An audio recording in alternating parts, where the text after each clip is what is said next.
So మూడో స్కందం 16వ అధ్యాయం 3వ శ్లోక.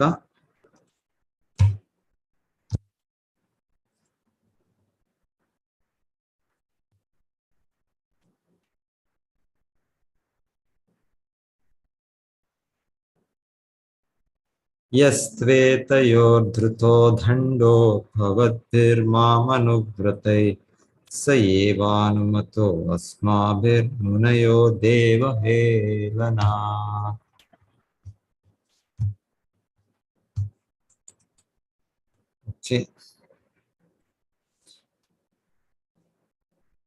సో భగవంతుడు కుమారుడు వాడిని ఉద్దేశించి చెప్తుండేది, మీరేం దండం ఏమి పనిష్మెంట్ ఇచ్చారో అది నేను దాన్ని సమ్మతిస్తాను, అనుమత అప్రూవ్ చేస్తాను. నెక్స్ట్ శ్లోక. తద్వః ప్రసాదయామ్యద్య బ్రహ్మదైవం పరం హిమే తద్ధీతి ఆత్మకృతం మన్యే యత్స్వపుంభిర్ అసత్కృతాః. సో నాకు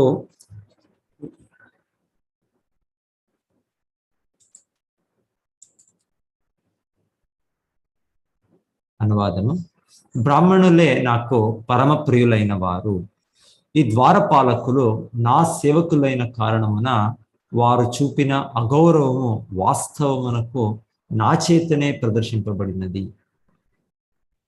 ఇది నా అపరాధమనే నేను తలంతును. కనుక జరిగిన ఈ సంఘటనకు నేనిప్పుడు క్షమార్పణను వేడుచున్నాను.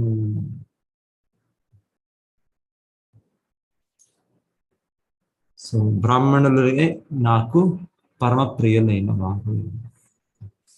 ఓమజ్ఞానతిమిరాంధస్య జ్ఞానాంజనశలాకయా చక్షురున్మీలితం येन తస్మై శ్రీగురవే నమః. నమో ఓం విష్ణుపాదాయ కృష్ణపృష్ఠాయ భూతలే శ్రీమతే భక్తివేదాంత స్వామినితి నామినే. నమస్తే సారస్వతే దేవే గౌరవాణి ప్రచారిణే నిర్విశేష శూన్యవాది పాశ్చాత్య దేశతారిణే. जय श्री कृष्णा चैतन्य प्रभु नित्यानंद श्री अद्वैत गदाधर श्रीवासदि गौर भक्त वृंदा. हरे कृष्णा कृष्ण कृष्ण हरे हरे, हरे राम राम राम हरे हरे. సో భగవంతుడు బ్రాహ్మణులు తనకు చాలా పరమప్రియులైన వారు అని చెప్పారు ఇక్కడ. నమో బ్రహ్మణ్య దేవాయ గో బ్రాహ్మణ హితాయ చ జగదితాయ కృష్ణాయ గోవిందాయ నమో నమః. బ్రహ్మణ్య దేవాయ గో బ్రాహ్మణ హితాయ చ. సో ఇక్కడ శ్రీల ప్రభుపాదులు చాలా స్పష్టంగా చెప్పిస్తుండే, బ్రాహ్మణ అంటే అది ఒకటి కేవలం ఒకటి మనం మహాత్మా, పరమహంస, యోగి ఈ పదాలంతా వింటాం. అలాగనే ఇది ఒక సంస్కృత పదము. దీని ఊరికే ఒక అలవాటు నుండి ఎంత మేము యూజ్ చేసేదాన్ని కాదు. దీనికి చాలా డీప్ మీనింగ్. బ్రాహ్మణ కుటుంబం అనే మనకు తెలుసు. అయితే ఇక్కడ బ్రాహ్మణ అంటే దాన్ని శ్రీల ప్రభుపాదులు ఇక్కడ భగవంతుడు చెప్తాడు లాస్ట్ ఈ భాష్యం చెప్తాడు. స్పెషలీ అది బ్రాహ్మణ అంటే ఎవరు భగవంతుడు భక్తుడు వాళ్ళు బ్రాహ్మణ. సో సింపుల్ మీనింగే బ్రాహ్మణ అంటే బ్రహ్మన్ జానాతి ఇది బ్రాహ్మణ. బ్రహ్మన్ సో పరమ సత్యం అవగాహన చేసుకునే దాంట్లో ఫస్ట్ స్టెప్ బ్రహ్మేతి పరమాత్మేతి భగవానితి శబ్దతి. సో అట్లీస్ట్ బ్రాహ్మణ అంటే సత్వగుణంలో ఉండాలి. సత్వంలో ఉన్నప్పుడే ఈ ఆధ్యాత్మికత్వము అవగాహన చేసుకునే సాధ్యమవుతుంది. బ్రహ్మ జ్ఞానము పొందే సాధ్యమవుతుంది. రజోతమో గుణంలో అది కాదు. బ్రాహ్మణ అంటే సత్వగుణం. సో ఇంకొక విధంగా విభాగం చెప్పాలి అంటే శూద్ర అంటే ఎక్కువగా కొంత తామస గుణం ఉంది. సంపూర్ణ తామస గుణం అని కాదు, కొంత ఎక్కువగా ఉంది, దానికోసం శూద్ర. రాజస తామస గుణము రెండు మిశ్రణం ఉన్నప్పుడు వైశ్యుడు అని చెప్తారు. ఇంకా తమో గుణం వంటి బయట వచ్చి రజోగుణ స్వభావం, రాజసిక స్వభావంలో క్షత్రియుడు. సో బ్రాహ్మణుడు అంటే ఇది సత్వగుణ, రజోగుణ, తమో గుణాలను అధిగమించి వాడు సత్వగుణంలో ఉండే వ్యక్తి. సత్య శమాదమ తపా శౌచం శాంతిర్ ఆర్జవమేవ చ జ్ఞానం విజ్ఞానం ఆస్తిక్యం బ్రహ్మ కర్మ స్వభావజం. సో 18 అధ్యాయాల భగవంతుడు ఈ 4 విభాగాల్ని దాని గురించి చెప్పి, భగవంతుడు చెప్పే 4 అధ్యాయంలో చాతుర్వర్ణ్యమయా సృష్టం గుణకర్మ విభాగశ. ఈ 4 వర్ణాలు ఏమున్నాయి, అది నేనే దాన్ని సృష్టించాను. అయితే ఏ ఆధారం పైన? గుణకర్మ విభాగశ. గుణ, ఏ గుణం వాళ్ళు, సత్వగుణమా, రజోగుణమా, తమో గుణమా, ఆమెట్గా వాళ్ళు చేసే కార్యకలాపాలు. సో బ్రాహ్మణుడు అంటే బ్రాహ్మణుడు కార్యకలాపాలే వేరేది. పఠన్ పాఠన్ యజన్ యాజన్ దాన ప్రతిగ్రహ. సో వాళ్ళు వేద అధ్యయనం చేసి వాళ్ళు ఆ వేద జ్ఞానం పొందిండాలి విప్రుడు. తర్వాత దాన్ని ఇంకొకరికి వాళ్ళు ఆ జ్ఞానం బోధించాలి. పఠన్ పాఠన్. యజన్ యాజన్, వాళ్ళు భగవంతుని సంతృప్తి చేసే విధానం. యజన్ యజ్ఞం, యజ్ఞ వై విష్ణు, యజ్ఞాచారవత్ యజ్ఞ, దాని ద్వారా చేసేది యజ్ఞార్థాత్ కర్మణో అన్యత్ర లోకోయం కర్మబంధన. యజ్ఞ కోసం, యజ్ఞం అంటే శ్రీకృష్ణుడు. సో భగవంతుడిని, యజ్ఞపతిని సంతృప్తి చేసే విధానము వాళ్ళు దాంట్లో ఎక్స్పర్ట్, నిపుణ, ఎక్స్పర్ట్ అయ్యండి వాళ్ళు, దక్ష. తర్వాత వాళ్ళు దాన్ని వేరే వాళ్ళకి కూడా చెప్తారు, వాళ్ళు కూడా బోధించి ఎలా మీరు యజ్ఞ చేయొచ్చు, మీరు యజ్ఞ కర్మాలు చేయొచ్చు. సో పఠన్ పాఠన్ యజన్ యాజన్ దాన ప్రతిగ్రహ. సో వాళ్ళ కార్యకలాపాలు ఇంతే. వాళ్ళు ఎక్స్క్లూజివ్లీ వాళ్ళు ఆధ్యాత్మికత్వంలో వాళ్ళు ఉంటారు. సో దానికోసము వాళ్ళకి ఈ మన బాడీని మెయింటెనెన్స్ కి వాళ్ళకి జాబ్ ఇంక వేరేది ఏది లేవు. దానికోసము వాళ్ళు అర్హులు. వాళ్ళకి దానము ఇది వేద దీంట్లో వాళ్ళకి అక్సెప్ట్ చేసేదానికి వాళ్ళకి ఇది ఉంది. లేకుంటే దానము అక్సెప్ట్ చేయరాదు. అంటే ఇంకొకరు మన కర్మం స్వీకరించదు. వాళ్ళ కర్మమో లేకుంటే వాళ్ళ ఒక పరిశ్రమమో మనము ఎవరు కూడా స్వీకరించే అధికారం లేదు. బ్రాహ్మణుడికి ఉంది. అలాంటే బ్రాహ్మణుడు సంపూర్ణంగా ఆధ్యాత్మికతలో ఉండే కారణంగా వాళ్ళకి ఆ దానం స్వీకరించే ఒక అధికారం, ఒక ఇది ఉంటుంది. అది కూడా వాళ్ళు దాన ప్రతిగ్రహ. దానం దొరికింది అని మనం దాన్ని మనం పెట్టుకునేది అని కాదు. దాన్ని మరలా దాన్ని భగవంతుడి సేవకి, ఇంకొకరికి అది తిరిగి ఇవ్వాలి. అది దాన ప్రతిగ్రహ. ఇది బ్రాహ్మణ కర్మ అంటే.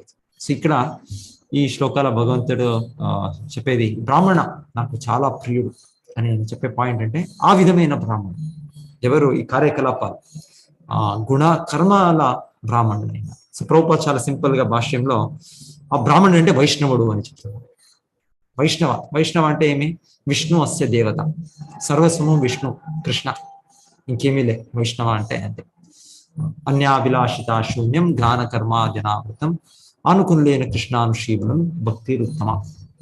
ఆనుకుల్లేన కృష్ణుని సంతృప్తి చేసే విధానము తన జీవనంని రూపించుకునే వ్యక్తికి వైష్ణవ. సో బ్రాహ్మణ వైష్ణవ రెండు సిమిలారిటీ, రెండు సినానిమ్స్ అనే చెప్పొచ్చు. ఆల్రెడీ ఇంకొక విధంగా చెప్పాలంటే వైష్ణవ is the post graduate status of బ్రాహ్మణ అని కూడా చెప్పేది. అంటే ఫస్ట్ స్టేజ్ లా ఒక బ్రహ్మ జ్యోతి అవగాహన వస్తుంది. ఇంకా కొంత ఎక్కువ జ్ఞానం వచ్చినాక భగవంతుడు సర్వవ్యాపకుడై పరమాత్ముడు అని తెలుస్తుంది. తర్వాత భగవంతుడు సాకారమూర్తి అని ఒక వ్యక్తి, భగవాన్ విష్ణు కృష్ణ అని తెలుస్తుంది. సో వైష్ణవ అది ఇంకా శుద్ధ డెఫినేషన్ చెప్పాలి అంటే, ఐడియల్ డెఫినేషన్ వైష్ణవ ఇస్ లిబరేటెడ్ పర్సన్. వైష్ణవ అంటే ముక్త పురుషుడు. బ్రాహ్మణుడ సత్వగుణంలో ఉన్నారు అని చెప్తాము. అయితే శుద్ధ వైష్ణవుడు, మహాభాగవత శుద్ధ వైష్ణవుడు దాన్ని అధిగమించి భగవంతుడు ఉండే స్థరం శుద్ధ సత్వంలో ఉండే వ్యక్తి వైష్ణవుడు. సో ఇది బ్రాహ్మణ ఒక రూట్ వైష్ణవ అయ్యేదానికి. సో ఒక్కొక్క సమయము బ్రాహ్మణ పండిత, బ్రాహ్మణ వైష్ణవ అని చెప్పేది కూడా ఉంది పదాలు అని శిల ప్రభుపాద ఎక్స్ప్లెయిన్ చేస్తాను. బ్రాహ్మణ పండితుడు అంటే జ్ఞానం పొందాడు, ఇంద్రియాలు నిగ్రహించాడు, సో ఆ కార్యకలాపాలు అభ్యసించుతున్నారు. అయితే ఇంకా అనుభూతి రియలైజేషన్ ఇంకా లేదు. అది బ్రాహ్మణ పండితుడు. బ్రాహ్మణ వైష్ణవ అంటే కేవలం జ్ఞానమే కాదు, అనుభూతి కూడా, రియలైజేషన్ కూడా. ఇది కూడా ఎస్, వాళ్ళు ఆ దీంట్లో ఆ స్థలంలో నిలిచిన వ్యక్తికి బ్రాహ్మణ వైష్ణవ అది. సో అయితే మనకు ఇప్పుడు మనం కృష్ణుడు భక్తి చేస్తున్నాము, విష్ణు భక్తి చేస్తున్నాము, మనం టెస్ట్ చేసుకోవాలి. మనం అట్లీస్ట్ శ్రీల ప్రభుపాద చెప్తారు, బ్యాలెన్స్ షుడ్ బి సత్వగుణ. బ్యాలెన్స్ మీన్స్ మన కార్యకలాపాలు రజోగుణ తమోగుణ ప్రభావం మన పైన ఉంది. మన కోటి జన్మాల నుండి మన ఆ ప్రభావం ఉంది. అయితే కూడా మన బ్యాలెన్స్, మన మనస్థితి, మన కాన్షియస్నెస్, ఇది చిత్తము అట్లీస్ట్ బ్రాహ్మణత్వం, అట్లీస్ట్ సత్వగుణాల ఉండాలి. ఆ విధంగా చెప్తారు. సో బ్రాహ్మణత్వం అంటే మనస్సు ఇంద్రియాలు నిగ్రహించాలి. సత్వగుణంలో అది నిగ్రహం ఉంటుంది. లేకుంటే రజోగుణం, మనకి ఇంద్రియాలు మనకి ఇంద్రియ వశంలోనే ఉన్నాం మనం. బ్రాహ్మణుడు అంటే దీని నుంచి ముక్తుడు.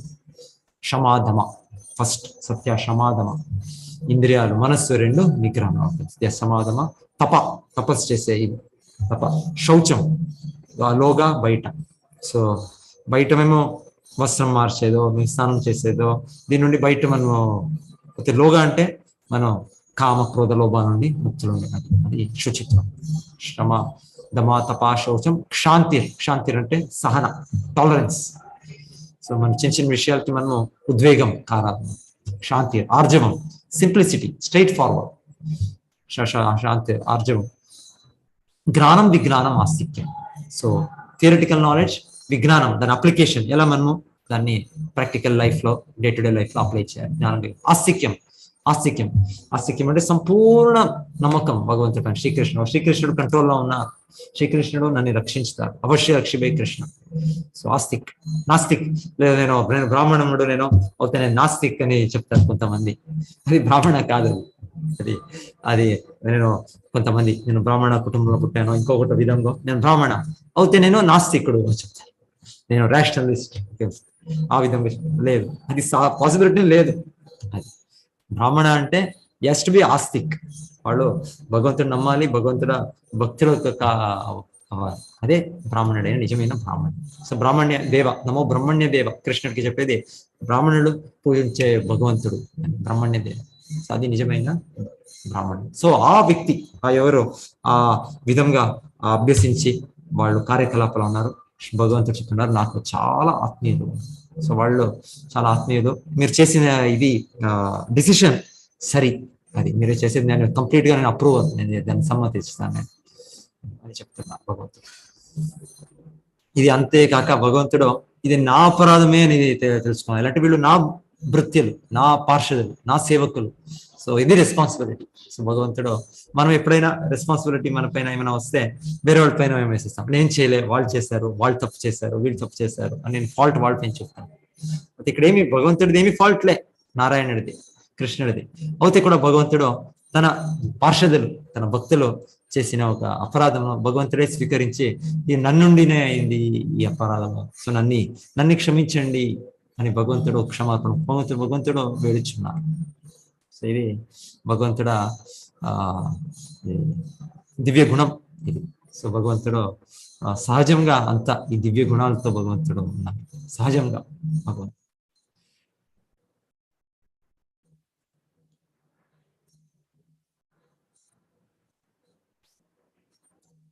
యోగ్యులకు బ్రాహ్మణులు దేవదేవుని విష్ణు రూపములనే అనగా కృష్ణుడు, రాముడు, విష్ణు తత్వములనే ఆరాధించారు.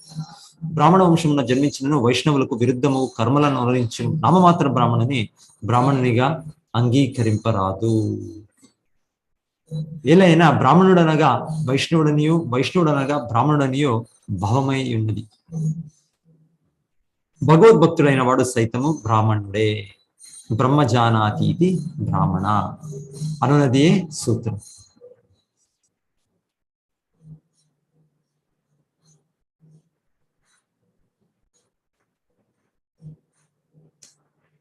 సో ఈ అధ్యాయంలో శ్రీల ప్రభుపాద చెప్తున్నారు, చాలా భగవంతుడు బ్రాహ్మణుడు శుద్ధ భక్తుడిని వాళ్ళ మహిమల్ని చెప్పేది ఉంది. సో ఇది ఆ దేవదేవుని భక్తుడు బ్రాహ్మణునికి, వైష్ణవునికి అన్వయించునని గ్రహింపవలను. ఈ అధ్యాయమున నారాయణునితోనే స్వయంగా వర్ణితమైన బ్రాహ్మణుని మహిమలు యశస్సు ఆ దేవదేవుని భక్తుడగు బ్రాహ్మణునికే వైష్ణవునికి అన్వయించునని గౌరవింపవలను. బ్రాహ్మణ వంశమున జన్మించినను బ్రాహ్మణ లక్షణములను ఏమాత్రము లేనట్టి నామమాత్ర బ్రాహ్మణులు కూడా ఈ సందర్భమున సూచింపబడిరని ఏనాడను తప్పుగా గ్రహించరాదు. ఈ పాయింట్ ఇది క్లారిఫై చేసుకోవాలి. ఇది క్లారిటీ క్లియర్.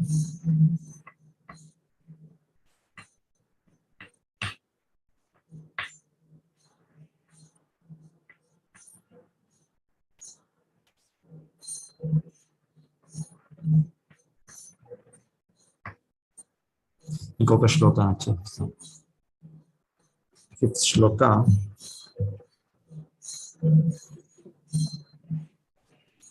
హరే కృష్ణ గారు స్క్రీన్ షేర్ చేస్తారు. అదే నాకు ఇక్కడ కొంత ఇక్కడ స్క్రీన్ షేర్ చేయడానికి కొంత ఇది మౌస్ అవుతుంది, షేర్ చేయాలని కావాలి. Okay okay. ఎన్ నామాని చ గృహణాతి లోకో భృత్యే కృతాగసి సో అసాధువాద తత్కృతిం హంతి త్వచం ఇవామయః.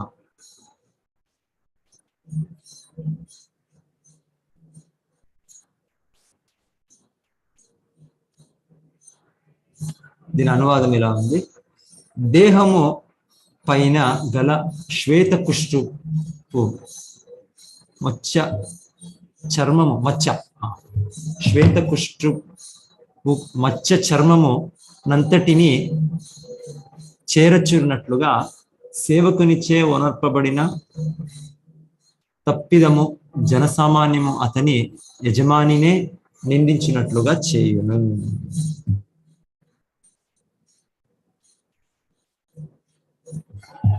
శిల ప్రభుపాదులు మనకు కూడా మేము వైష్ణవులు మనం తిలక్ ధరిస్తాము, కంటి ధరించుతాము. సో దీని నుండి మనం వైష్ణవులు అయిత్మి అని కాదు. సో వైష్ణవులు అంటే దానికి 26 దివ్య గుణాలు ఉంది, 26 క్వాలిఫికేషన్స్. బ్రాహ్మణులు మేము క్వాలిఫికేషన్స్ ఎట్లా వింటామో అలాగనే వైష్ణవకు ఇంకా ఎక్కువగా క్వాలిఫికేషన్స్ ఉన్నాయి. సో ప్రభుపాద చెప్తున్నారు, మనమే చెక్ చేసుకున్నాను. ఇప్పుడు మనం ఏదైనా ఒక రోగం వచ్చినప్పుడు మనం టెస్ట్ చేసుకునొచ్చు. డాక్టర్ ఇచ్చారు మనకు ఒక మెడిసిన్, అది రోగం గుణం అవుతుంది అంటే మనకి ఆ లక్షణాలు ఆరోగ్యంగా మన బాగా ఉండే ఆరోగ్యంది లక్షణాలు కనిపించాలి. మన హై ఫీవర్ ఉండేది తగ్గాలి. మాకు 103 degrees ఉంటుంది అంటే మనం ఏది ఐదర్ మన రోగ మద్దు డాక్టర్ ఇచ్చింది మనము తీసుకుంటా లేదు, లేకపోతే సరిగ్గా తీసుకుంటా లేదు, డైరెక్షన్ ఇస్తారు, ఈ విధంగానే తీసుకోవాలి మెడిసిన్. సో ఆ విధంగా మనం ఈ అభ్యసించుతున్నాము, భక్తి కార్యాలు జపం చేస్తున్నాము, శ్రవణం చేస్తున్నాము, భగవంతుల సేవా కార్యాలు చేస్తున్నాము అంటే ఇది మనకి ఈ లక్షణాలు మనకి వస్తుందా అని మనం చెక్ చేయాలి. సో యస్య దేవే పరాభక్తి యస్యాస్తి భక్తిర్ భగవతి అకించన సర్వైర్ గుణైస్తత్ర సమాసతే సుర అరావ భక్తస్య కుతో మహత్గుణ. సో చెప్పేది మనోరథేన ఆసతి ధావతు బహి. సో యస్యాస్తి భక్తిర్ భగవతి అకించన. సో ఎవరైనా భగవంతుడ అకించన భక్తి, అనన్య భక్తి, శుద్ధ భక్తిని వాళ్ళు ఉన్నదించితే యస్యాస్తి భక్తిర్ భగవతి అకించన సర్వేర్ గుణైస్తత్ర సమాసతే సుర. సర్వేర్ గుణాయి అంటే అన్ని సద్గుణాలు, అన్ని మంచి గుణాలు ఏదేది దేవతా పురుషాల్లో ఉంటుంది, సో అదన్నీ కూడా అది ప్రకటము కావాలి. యస్యాస్తి భక్తిర్ భగవతి అకించన సర్వేర్ గుణై తత్ర సమాసతే సుర. అరావ భక్తస్య, సో అరావ భక్త హరిభక్తుడు లేకున్నప్పుడు మనకి రజోగుణ తమోగుణ అది సహజంగా ప్రభావం ఉంటుంది. అరావ భక్తస్య కుతో మహద్గుణ అంటే అది ఏం మహద్గుణం ఉంది, మహాగుణం ఉంది అంటే యాల వాళ్ళు ఎవరు హరి అభక్తుడి పైన మంచి గుణాలు లేవు అని శ్లోక చెప్తుంది. అంటే అరావ భక్తస్య కుతో మహద్గుణ మనోరథేన ఆసతి ధావతు బహి అంటే ఆ వ్యక్తి మనోరథం పైన ఉన్నాడు. మనస్సు అనేది భౌతిక స్థాయిలో మాకు ఇది మనకు నియంత్రించినప్పుడు మన మిత్రుడు, లేకుంటే ఇది మన గొప్ప శత్రు. సో ఈ మనస్సు ఆధారం పైన, మనస్సు లెక్కాచారం పైన, లెక్కం పైన ఒక వ్యక్తి ఇది మంచి, ఇది చెడు, this is good, this is bad. Actually భౌతిక జగత్లో ప్రతి ఒక్కటి చెడునే. ద్వైతే భద్ర అభద్ర సకలి సమాన్. ద్వైత, ఈ డ్యుయాలిటీ, ఈ జగత్ అంటే డ్యుయాలిటీ, ఒకటి మంచిది ఒకటి చెడు, ఒకటి హాట్ ఒకటి కోల్డ్, ఒకటి ట్రూత్ ఒకటి లై. ఈ విధంగా రెండు ఇది ఆపోజిట్స్ ఉంటుంది, విరుద్ధం ఉంటుంది భౌతిక చెడు. అయితే చెప్తారు భౌతికత్వంగా ప్రతి ఒక్కటి చెడునే. జైలు, ఒక జైల్లో ఒక అస్తిత్వంలో ఉంటే ఏది మంచిది ఎక్కడ? ఓ లేదు, నాకు ఈరోజు జైల్లో నాకు ఇంకొక 2 గంటలు నాకు రెస్ట్ చేసేదానికి నాకు అవకాశం దొరికింది, 10 hours నేను ఈరోజు నాకు నేను ఆనందించాను, నిద్ర. లేకుంటే నాకు ఈరోజు ఇంకొంత ఎక్స్ట్రా 2 ఐటమ్ ఆహార పదార్థాలు దొరికింది, నాకు 2 చపాతీ ఎక్స్ట్రా దొరికింది, 2 కొత్త నాకు ఒక వస్త్రం దొరికింది నాకు ఈరోజు. ఏదైతేనో మేము ఇక్కడ జైల్లో కారాగృహంలో దీంట్లో జైలు వాసంలో ఉన్నాం, దీంట్లో ఏది మంచిది? దీంట్లో అంతా కూడా చెడునే. జైలు నుంచి బయట వస్తేనే మాకు మంచిది అనేది, బయట వచ్చే ఒక కార్యకలాపాలు చేస్తేనే అదే మంచిది మాకు. సో భక్తి కార్యాలు ఒకటి విడిచి అన్ని కార్యాలు భౌతికంగా, పుణ్య కార్యాలు కావచ్చు పాప కార్యాలు కావచ్చు, రెండు కూడా చెడునే. కేవలం పాప కార్యాలు చెడు అని కాదు, పుణ్యకార్యాలు కూడా చెడునే. అంటే అది కూడా యజ్ఞార్థాత్ కర్మణో అన్యత్ర లోకో అయం కర్మబంధన, అది కర్మబంధనానికి మేము చిలుకుంటాం. మేమేమో ఎవరికో హెల్ప్ చేశాము, ఎవరో మనకి భౌతికంగా. సో మనం కృష్ణుని సెంటర్గా తెచ్చక మనమే ఆలోచించి మనమే ఒక దాన్ని క్యాల్కులేషన్ పెట్టి మనం చేస్తే దానికి ఏమి విలువ లేదు, నో వాల్యూ. అది భౌతికంగా అయిన కారణమున అది కూడా అల్టిమేట్లీ అది బ్యాడే, అది కూడా మనని బంధించుతుంది మనకి, అది ఒక మనకి పగ్గమే మనకి. సో ఎలాంటి మనోరథేన ఆసతి దావతో. మనోరథ అంటే మనము ఒక మనస్సు అనే ఒక రథం పైన కూర్చొని మనము ఇది చెడు ఇది మంచిది అని మనం ఆలోచిస్తాం. లేదు, మనోరథం కాదు. భక్తుడు అంటే కృష్ణుడు ఏం చెప్తున్నారు, ఆచార్యులు ఏం చెప్తున్నారు, శాస్త్రం ఏం చెప్తుంది, దాన్ని అనుసరించి మనము చేయాలి. అప్పుడు దానికోసం చెప్తున్నారు ఆ సహజమైన దివ్య గుణాలు మనకి భక్తుడికి వస్తుంది. హరావ యస్యాస్తి భక్తిర్ భగవతి అకించన సర్వైర్గుణై తత్ర సమాస్తేశ్వర హరావ భక్తస్య కుతో మహద్గుణ మనోరథేన ఆసతి దావతో బహిహి. అవుతే అంతేకాదు మనం కూడా అవుతే టెస్ట్ చేయాలి. శ్రీ ప్రభుపాద మనకి వార్నింగ్ ఇస్తుండేది, మనం టెస్ట్ చేయాలి మనకి గుణాలు వస్తుందా, మనకి ఈ యొక్క మనకి ఆ ఫీలింగ్, ఆ భావనము మనం చెప్తాము. తృణాదపి సునీచేన తరోరపి సహిష్ణున అమానిన మానదేన కీర్తనీయ సదాహరి. సో మనకు ఆ భావన వస్తుందా, మనకి తెలుస్తుందా, మనం చాలా ఒక గడ్డి కింద మనము చిన్నవాళ్ళు అని ఒక భావన మనకి వస్తుందా, లేకపోతే ఇంకా మనకి పొగరు ఎక్కువ అవుతా ఉందా, నేను గొప్ప భక్తుడు గొప్ప వైష్ణవ గొప్ప ఇది దీనిగా నాకు వస్తుందా. తరోరపి సహిష్ణున, ఏమైనా ఇది వచ్చినప్పుడు నాకు సహించే శక్తి ఉందా, నాకు అమానిన మానదేన. మనం ఎప్పుడు గౌరవము ఆశిస్తుంటాం. సో నాకు గౌరవం ఇవ్వాలి, నాకు 4 మంది నాకు జై అని ఇంకొక విధంగా, నాకు ప్రభు అని ఇంకొక విధంగా, నాకు ఎవరు ప్రణామాలు చేసేది, ఇదంతా మనకు ఇది ఏం చెప్తారు వీడ్స్, ఇదంతా ఉంది, ఇది వస్తుంది సహజంగా భౌతికత్వంలో మనం ఉండే కారణం ఉంటుంది మనకి. అయితే దీన్ని మనం టెస్ట్ చేయాలి. సో మనకి ఎంతో వీడ్స్ ఇది ఉన్నది ఇవంతా. సో మనమే ఈ 26 క్వాలిఫికేషన్స్ ఇక్కడ చెప్తుండేది స్పష్టంగా. ఇది 26 క్వాలిఫికేషన్స్ వైష్ణవ క్వాలిఫికేషన్స్, ఇది మనము టెస్ట్ చేసుకున్నాం. చెప్తున్నాం.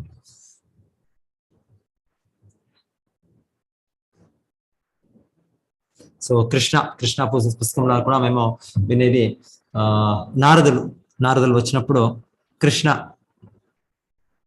ఎంత తన సీట్ నుంచి తన ఆసనం దాని నుండి కృష్ణుడు బయట వచ్చి నారదుడికి పాదాలని కడిగి మళ్ళీ తర్వాత ఆ పాదాలని తన పైన ఇచ్చేసుకొని, నారదుడికి తెలుసు శ్రీకృష్ణుడు దేవాది దేవుడు.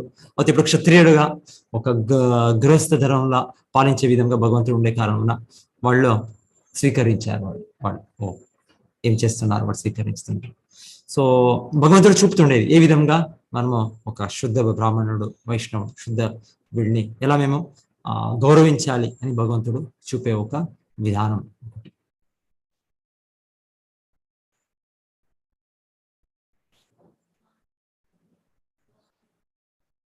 సుధామ బ్రాహ్మణ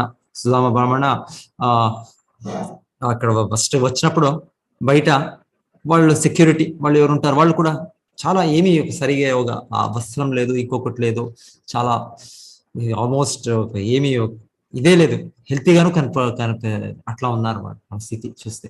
అదే భగవంతుడు సుధాముడు శుద్ధ భక్తుడు శుద్ధ వైష్ణవుడు. సో తన కూర్చొని ఒక దీనిపైనే ఆసనం పైన వాళ్ళని కూర్పెట్టి భగవంతుడు లక్ష్మీదేవి రుక్మిణీదేవి వాళ్ళతో పాటు వాళ్ళకి అంతా గౌరవం చూపేది. భగవంతుడు ఇది చూపిన కార్యాలు. శుద్ధ భక్తుడు వైష్ణవుడు, సో బ్రాహ్మణ ఆ వ్యక్తి ఆ విధమైన బ్రాహ్మణుడు, ఆ విధమైన వైష్ణవుడు, సో వాళ్ళని ఎలా మనం గౌరవించాలి అని భగవంతుడు చెప్తుండేది. కృష్ణ భక్తి ఎందుకు పురోగమించిన కొలది తన ఎందలి వైష్ణవ గుణంలో వృద్ధి నొందినట్లుగా భక్తుడు గాంచవలేను. అంతేగాక భక్తుడైన వాడు నిక్కముగా దోషరహితుడై ఉండవలను, దోషరహితుడు. ఇది చాలా పాయింట్ ప్రోపర్ చెప్తుండేది. ఫాల్ట్లెస్ ఒక ఇది కూడా ఉండరాదు అని చెప్తున్నారు. ఎలైనా భక్తుడు ఉనర్చిన ఏ అపరాధమైననో భగవానునికి కళంకము వంటిది కాగలదు.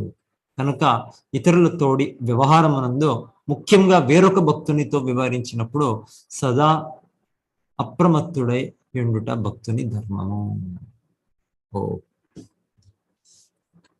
పర్టికులర్లీ డివోటీస్ అని శిల ప్రభుపాద మనకి తెలుపుతుండేది. ఎనీ జనరల్ బిహేవియర్ కూడా ఐడియల్ బిహేవియర్ ఉండాలి. యద్యదాచరతి శ్రేష్ఠస్ తత్తదేవేతరో జన సయత్ ప్రమాణం కురితే లోకస్తద్ అనువర్తతే. సో పర్టికులర్లీ భక్తులతో అది ఐడియల్ ఉండాలి అని చెప్తున్నాను. అంటే భక్తుడు అంటే భగవంతుడికి చాలా ప్రియుడు. సో భగవంతుడు సమదృష్టి. సో భక్తుడు కూడా భగవంతుడ సంపర్కంలో ఉండే కారణంగా వాళ్ళు కూడా సమదృష్టి, ఒక పక్షపాతం అది ఉండదు. ఆ విధమైన భగవంతుడ క్వాలిటీస్. భగవంతుడు 100% 100% పరిశుద్ధుడు భగవంతుడు. ఆమె భగవంతుడ దివ్య గుణాల్లో అట్లీస్ట్ జీవ 78% మనం పొందవచ్చు. 50 క్వాలిటీస్ అని చెప్తారు. 64 క్వాలిటీస్ అని లిస్ట్ చేసినప్పుడు సో మనం దాన్ని పొందడం మనం ప్రయత్నించాలి. సో సాధన భక్తిలో కూడా మనము దీన్ని పొందాలి. మనం శుద్ధ వైష్ణవ అయినాక మనకి స్వయంగా ఇది ప్రకటన అవుతుంది అని కాదు. మనం ఈ సాధన భక్తిలో కూడా మనం ప్రయత్నించాలి. మనం అయ్యో ఇప్పుడు నాకు ఇంద్రియ నిగ్రహం కాదు నాకు, సో నేను చేయను లేదు, మనం చేయాలి. ప్రతి ఒక్కటి కూడా ఇది ఫైనలీ భగవంతుడు అనుగ్రహమైనప్పుడు వ్యక్తమవుతుంది. అవుతే ఇప్పుడు కూడా మనము సాధన స్టేజ్ లో కూడా మనము కూడా దీన్ని God helps those who help themselves. So భగవంతుడు ఎవరికి హెల్ప్ చేసేది, ఎవరికి మద్దతు, ఎవరు ప్రయత్నిస్తారు, సో వాళ్ళకి భగవంతుడు ఇస్తారు. సో మనం కూడా దీన్ని కాన్షియస్ ఎఫర్ట్ నుండి దీన్ని అభ్యసించాలి.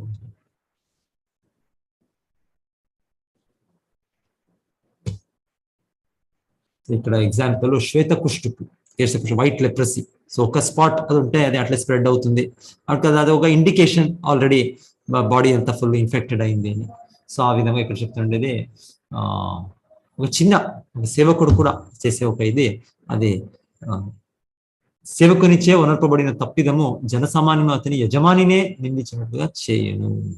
సో అది ఆ విధంగా భక్తుడు చేసే ఒక ఇది తానే చేసినట్లు అని ఇక్కడ చెప్తున్నారు. తనదే ఒక తప్పు అయినట్లు తానే క్షమ కోరుతున్నారు భగవంతుడు ఈ కుమారులకి. సో భగవంతుడు ఇది గొప్ప గుణం. ఇది భగవంతుడు వాళ్ళు చేసిన ఒక చిన్న తప్పు కూడా భగవంతుడు దాన్ని అంత దీనిగా తీసుకుంటారు. అంత ఆత్మీయులైన జయ విజయులు. సో వాళ్ళు చేసింది ఒక తప్పు, ఒక ఇన్స్టెన్స్ అంతే, ఒక సన్నివేశం అంతే. సో అంతకే భగవంతుడు అంత పెద్దగా అది ఒక మిస్టేక్ అయింది, దాన్ని క్షమించండి. సో ఆ విధంగా భగవంతుడు ఇక్కడ చెప్తున్నారు. సో నిన్న కూడా మేము వినింది వైకుంఠలో అపరాధం చేసే పాసిబిలిటీ ఉంటుంది. అయితే భగవంతుడు అక్కడ రక్షణ తన భక్తులకి రక్షించుతారు. సో భగవంతుడు వాళ్ళని విడిచేసాడు. మనము వీళ్ళు వింటాం. ఎవరు ఫస్ట్ టైం శ్రీ చైతన్య చరితామృతలో కాళకృష్ణదాస్. సో కాళకృష్ణదాస్ శ్రీ చైతన్య మహాప్రభువులో పార్షదుడు. దక్షిణ భారతం ప్రవాసానికి వచ్చినప్పుడు చైతన్య మహాప్రభు ఎవరిని కూడా తీసుకురాలి. ఎలాంటే ఫస్ట్ టైం గా చైతన్య మహాప్రభు సన్యాసం స్వీకరించినప్పుడు మనం బృందావనంకు వెళ్తాము అని చైతన్య మహాప్రభు ఆ మార్గంలో వెళ్తా ఉండ్రి. నిత్యానంద ప్రభు ఉన్నారు, ఇంకా కొంత భక్తులు ఉన్నారు. నిత్యానంద ప్రభు ఏం చేశారు, వాళ్ళని డైవర్ట్ చేశారు. అక్కడ డైవర్ట్ చేసేసి మరలా తల్లి సచీదేవి వాళ్ళు చైతన్య మహాప్రభుని చూడాలి. ఇంక సన్యాసం స్వీకరించారు, మరలా చైతన్య మహాప్రభు రారు. ఇంకా చైతన్య మహాప్రభుని దర్శించే కాదు అనే దీని కారణమున నిత్యానంద ప్రభు ఒక ప్లాన్ చేసి చైతన్య మహాప్రభుని డివియేట్ చేసి మరలా వాళ్ళు తల్లిని చూసే ఒక అవకాశం కలిగిస్తారు నిత్యానంద ప్రభు. సో చైతన్య మహాప్రభుకి తన తల్లి సచీదేవి సామాన్య వ్యక్తి కాదు, సాక్షాత్ యశోదమ్మ. సో అవుతేను చైతన్య మహాప్రభు చేసిన లీల సన్యాస ధర్మం పాలించాలి. సో ఈ విధంగా చైతన్య మహాప్రభు అప్పుడు బృందావనకు వెళ్ళే కాలం. సెకండ్ టైం చైతన్య మహాప్రభు తర్వాత తల్లి ఆదేశం పైన జగన్నాథ్పూర్లో నివసించారు. జగన్నాథ్పూర్ నుంచి చైతన్య మహాప్రభు అట్లీస్ట్ ఒక టైం వెళ్దాం, బృందావనం చూసి వస్తాం అని వెళ్ళేటప్పుడు కూడా ఆ టైం కూడా వాళ్ళకి ఏవో ఆటంకాలు వచ్చి వాళ్ళకి తిరిగి వచ్చారు వాళ్ళు. సో థర్డ్ టైం వాళ్ళు ఇప్పుడు థర్డ్ టైం అంటే అప్పుడు ఓకే దాని ముందు వాళ్ళు దక్షిణ భారతం పెడతారు, దాని ముందే వెళ్తారు వాళ్ళు. సో మీకు ఎక్కువగా వాళ్ళు నిత్యానంద ప్రభు పైన వాళ్ళకి ఇది ఉంటుంది. నిత్యానంద ప్రభు ఇలా చేశారు, నాకు దొరకలేదు, ఒక్కొక్క కారణంగా తీసుకొని చైతన్య మహాప్రభు నేను ఏకాంతంగా వెళ్తాను నేను దక్షిణ భారతానికి. సో అప్పుడు భక్తులు లేదు ఎవరైనా మీతో పాటు వెళ్ళాలి, సో మీ యొక్క ఒక సేవకుడు కావాలి అని కాళకృష్ణదాస్ని పంపారు. సో కాళకృష్ణదాసు చైతన్య మహాప్రభుతో సంపూర్ణ దక్షిణ భారత ప్రయాణంలో ఉన్నారు. సో అయితే లాస్ట్ గా ఆల్మోస్ట్ అర్థం ఇదైనాక ఇక్కడ మలబార్ అని చెప్తారు, నార్త్ కేరళ ఆ రీజన్ ఇక్కడ మలబార్. సో ఇక్కడ వచ్చేటప్పుడు ఆ కాళకృష్ణదాస్ వాళ్ళని కొంత జిప్సీ కదా బట్టతారి అని చెప్తారు, ఒక వీళ్ళు బట్టతారీస్. సో వాళ్ళు దాంట్లో వాళ్ళు అలవాటు ఏమంటే వాళ్ళు చాలా స్త్రీలు ఉంటారు వాళ్ళు దాంట్లో. వాళ్ళు దాని నుండి కొంతమందిని ఆకర్షించి వాళ్ళ జనాంగం, వాళ్ళ కుటుంబం, వాళ్ళ ఒక సమాజంని పెద్దకి చేసేది. సో జిప్సీస్ ఒక కైండ్ ఆఫ్ వీళ్ళు వాళ్ళు.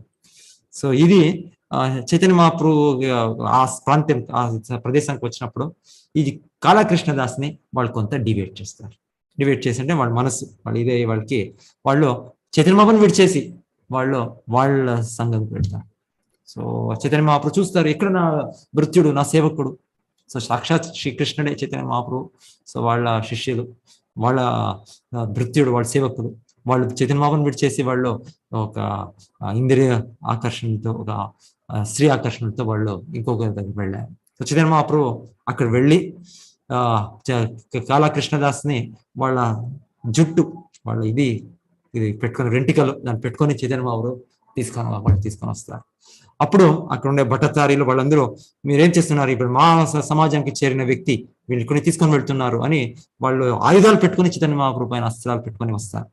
చెప్తారు చైతన్య మహాప్రభు ఏమి చేసేది అవసరం లేదు, వాళ్ళ సంకల్పం అంతే. వాళ్ళ సంకల్పం నుండి ఆ అస్త్రాలు ఏమున్నాయి వాళ్ళ చేతుల్లో, ఆ భట్టతారి వాళ్ళ చేతుల్లో, అదంతా తిరిగి వాళ్ళే ఆ అస్త్రాల నుండి వాళ్ళకే ఏటులు, వాళ్ళకే కొట్టులు పడుతుంది, వాళ్ళకే ఇది అవుతుంది. వాళ్ళనే ఎంతో మంది మరణించుతారు. అస్త్రాలు ఆ విధంగా చేస్తుంది. చైతన్య మహాప్రభు కృష్ణ ఏం కావాలంటే చేయొచ్చు. సో ఆ ఇన్స్టెన్స్ లా ప్రభుపాద మనకి చెప్పేది, one may be an intimate associate of Shri Chaitanya Mahaprabhu of Krishna. మనము భగవంతుడ అంతర్య భక్తుడిగా దగ్గర ఉండొచ్చు. అంతర్య భక్తుడు అంటే సాహచర్యం పొందిండొచ్చు. మనం అంతర్య భక్తులు సామాన్యంగా పతనం కారు. అయితే మనము ఆ సాహచర్యంగా ఆ విధంగా ఒక అవకాశం మనకు దొరకొచ్చు. భగవంతుడ అంత నికటంగా, అంత దగ్గర భగవంతుడిని ఇదేసేది. అయితే మనము దుర్వినియోగించవచ్చు. ఎలాంటే ఆ చిన్న ఒక స్వతంత్రము భగవంతుడు ఎప్పుడు కూడా ప్రతి జీవుడికి కూడా ఇచ్చారు. సో ఆ విధంగా మనం దుర్వినియోగించి భగవంతుడి సేవని విడిచి మేము వెళ్ళిపోవచ్చు. అవుతాను ఆ ఇన్స్టెన్స్ తో చైతన్య మహాప్రభు వాడిని సేవ్ చేశారు. వాడిని కాళకృష్ణదాస్ని అక్కడ నుండి తీసుకొని వచ్చి మరలా తన సేవలో మగ్నం చేస్తారు. సో అది ఆ ఇన్స్టెన్స్ జరుగుతుంది. సో భగవంతుడు సో ఈ విధంగా ఇది ఒక అపరాధం, ఒక తప్పు మనకి మేము చిన్న జీవులు మనం సాయేది మనకి సాధ్యత ఉంటుంది. అవుతే కూడా ఇక్కడ పాయింట్ ఏమంటే భగవంతుడు దీంట్లో ఉన్నప్పుడు భగవంతుడు రక్షిస్తాడు.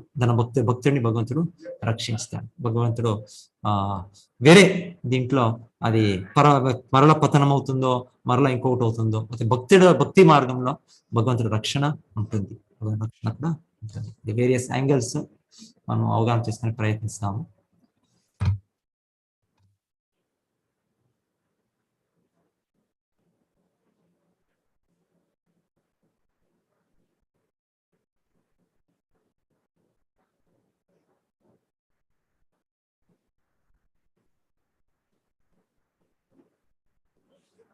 ఓకే, హరే కృష్ణ. ఈరోజు చాలా అనుకుంటాను నేను. हरे कृष्ण प्रभु जी. హరే కృష్ణ ప్రభు, హరే కృష్ణ. हरे कृष्णा प्रभु जी। धन्यवाद प्रणाम. ధన్యవాదాలు. हरे कृष्ण प्रभु जी, धन्यवाद प्रभु जी। हरे कृष्ण प्रभु जी, दंडवत प्रणाम। हरे कृष्ण प्रभु जी। प्रणाम। हरे कृष्ण प्रभु जी, दंडवत प्रणाम। हरे कृष्ण प्रभु जी। हरे कृष्ण प्रभु जी, After